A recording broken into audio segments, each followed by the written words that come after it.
Let's roll into today's topic. Picture a nation simmering with frustration, ordinary citizens clutching brooms as a symbol of their resolve to sweep away corruption, and a bold new force charging onto India's political battlefield.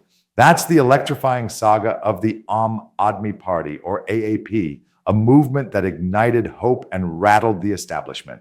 Today, we're tracing its gripping journey from a fiery anti-graft crusade to stunning victories, and later, the stumbles that tested its shine. So let's embark on this roller coaster and follow the path of the Aadmi Party from its bold origins to its complex present. The Aadmi Party burst onto India's political scene in the early 2010s with the promise of clean governance and a common man ethos. Born out of a mass anti-corruption movement, AAP quickly harnessed social media and grassroots activism to challenge the political establishment. Over the next decade, the party experienced a meteoric rise, winning historic electoral victories in Delhi and later Punjab, before a series of setbacks and controversies saw its image tarnished and its influence wane.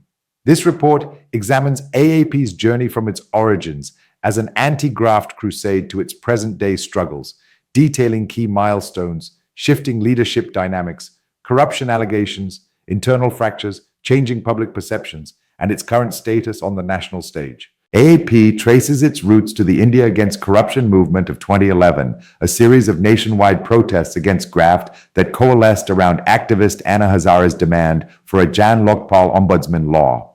Arvind Kejriwal, then a former bureaucrat, was a prominent strategist in this movement. In November 2012, Kejriwal and a group of IAC activists broke away to form the Aadmi Party, the common man's party, aiming to bring the anti-corruption agenda into electoral politics. The new party's ethos was firmly anti-establishment, vowing to combat political corruption and represent the ordinary citizen. From the outset, AAP leveraged social media and dramatic activism to build its profile. By 2013, India had tens of millions of social media users, and AAP deftly used online platforms to amplify its message. Kejriwal's early tactics were often made for media performances, such as publicly burning electricity bills and even climbing poles to reconnect power in poor neighborhoods. Stunts that were essentially performative and media-friendly, designed to capture TV cameras and trend on Twitter. Facing skepticism or hostility from many mainstream news outlets, AAP created a parallel public conversation via town hall meetings and volunteer networks, which were in turn amplified on social channels. This savvy blending of on-ground protest and online outreach allowed the party to rapidly gain clout, especially among urban youth and the middle class who were active on social platforms. By positioning itself as the political arm of an anti-corruption revolution, AAP cultivated an incorruptible, citizen-centric image. Party leaders donned the Gandhi cap and simple attire, calling themselves Aadmi, common men, to signal solidarity with ordinary Indians. This imagery, combined with its social media-driven messaging, helped AAP stand out as a newcomer party that was breaking the mold of traditional Indian politics.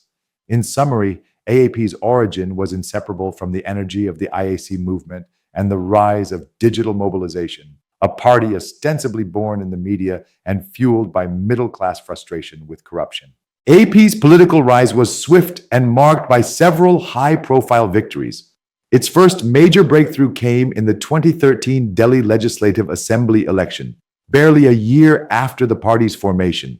Campaigning on an anti-graft platform and promises of pro-poor governance, like slashing power bills and providing free water, AAP stunned established parties by winning 28 of 70 seats in the Delhi Assembly. Though the Bharatiya Janata Party, BJP, was the single largest party, AAP's strong debut enabled Kejriwal to form a minority Delhi government with outside support from the Congress Party. The sight of a self-described activist in his trademark muffler assuming the chief minister's post signaled a new kind of politics. However, this first AAP government was short-lived. After just 49 days in office, Kejriwal resigned in early 2014 when his flagship Jan Lokpal bill ombudsman legislation was blocked in the assembly. Undeterred by the brief stint, AAP pivoted to the 2014 general elections with national ambitions. Kejriwal took the battle directly to then BJP Prime Ministerial candidate Narendra Modi by contesting unsuccessfully against him in Varanasi, while hundreds of AAP candidates ran across India. The Lok Sabha results were underwhelming. AAP won only a handful of seats, all from Punjab, and failed to make a dent elsewhere. But the experience laid the groundwork for future campaigns and expanded the party's base beyond Delhi. In Punjab especially, AAP emerged as a new force, tapping into discontent among both urban and rural voters. AAP's true high point came in the February 2015 Delhi Assembly election, which cemented its status as a formidable regional player. Off the back of an energetic door-to-door campaign and sizable support from Delhi's working class and poor, AAP won a landslide 67 out of 70 seats, an unprecedented mandate that virtually wiped out the incumbent parties. The BJP won 3 seats and Congress 0. This victory was built on AAP's appeal to both slum dwellers and the middle class, as the party promised affordable utilities, quality government schools and clinics, and an end to bribe-seeking bureaucrats. In fact, post-poll analysis showed AAP had a massive 44 percentage point lead over the BJP among poor voters, with 66% of Delhi's poorest voters backing AAP versus 22% for BJP.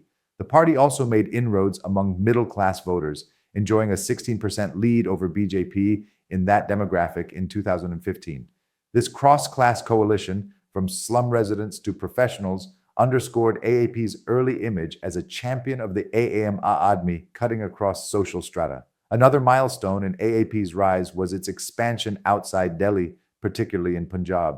In the 2017 Punjab Assembly elections, AAP campaigned as an alternative to both the state's traditional parties, Congress and Akali Dal, and capitalized on anger over issues like unemployment and the drug epidemic. AAP won 20 seats and became the main opposition in the Punjab legislature, a strong showing for an outsider party, though it fell short of victory.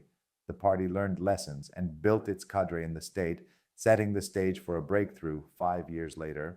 In March 2022, AAP won a sweeping victory in the Punjab Assembly polls, securing 92 of 117 seats and installing Bhagwant Mann as the chief minister. This made Punjab the second state after Delhi to come under AAP's governance, bolstering its credentials as more than a Delhi-centric outfit. Around the same time, AAP also notched smaller but symbolically important wins. It won a couple of seats in the Goa Assembly in 2022, and in the 2022 Gujarat elections, AAP picked up 5 seats with about 13% vote share. The Gujarat performance was significant as it fulfilled the criteria for AAP to be recognized as a national party by India's Election Commission, and AAP gained official national party status in April 2023 after securing state party recognition in 4 states. AAP's growing footprint was also evident in local elections. Notably, it won control of the Delhi Municipal Corporation, MCD, in 2022 for the first time, ending a 15-year BJP run. In summary, the period from 2013 to 2022 saw AAP transform from a protest movement into a ruling party with 2 state governments, Delhi and Punjab, and a toehold in several other states. Its core appeal during this rise remained its promise of clean pro-poor governance. The party's early initiatives, like providing free water, heavily subsidized electricity, and improved public schools and clinics in Delhi, were popular with poor and middle-class voters who formed the backbone of AAP's support. For a time, AAP was seen as a viable third force in Indian politics, riding on a narrative of hope and change. But as the saying goes, what goes up must face challenges.